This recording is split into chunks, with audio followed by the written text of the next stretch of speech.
तो हालो सांग मैंने जय जगन्नाथ समस्त को केमी अच्छा समस्ते आशा करूँ समस्त भल थे। स्वागत करुँगी मोर प्रथम ब्लॉग को। आज आम ब्लॉग रे देखा केमती कौन आम टाइचिंग धान कराई से आम जा टाइचिंग धान केमती कौन कर देखिया। आमर बर्तमान देखो ये पानी मड़ा चली पानी मोटर चलती एपटे झटका भी दिखाई गाई गोरु मैंने आसवे बोली झटका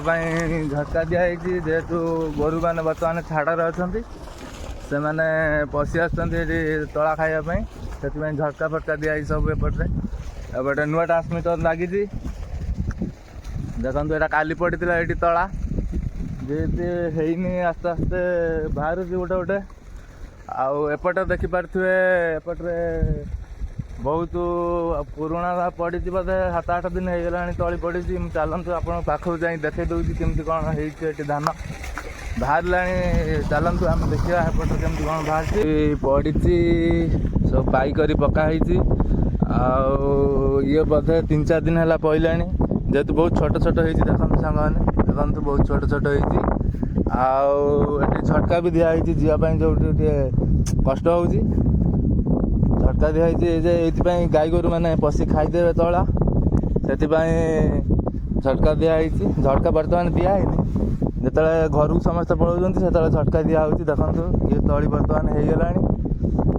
आस्ते आस्ते जब बड़ ये बर्तमान रुआ रुई कम स्टार्ट हो देखु सब तली पड़ी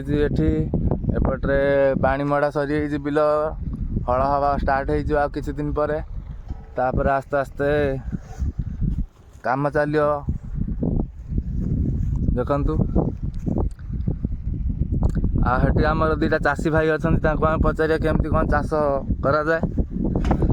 से टाइचिंग धान कर 2-4 माण लेखा जनका करदे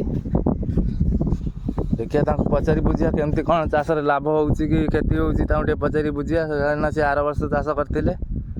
बर्तमान पाखु जाकि आम मंतव्य नवा जे से केमती कौन करेंगे चाष चलतु जा। तो ये देखिपे ये झटका लगी देखो ये झटका मेसीन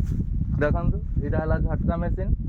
आठी कनेक्शन कराई गाई गोरु मैंने पशे बोली झटका दिया हवा आठ देख तला पड़ा 2-3 दिन हो गला बर्तमान बहुत छोट अच्छी आप देखिए देखो देखु।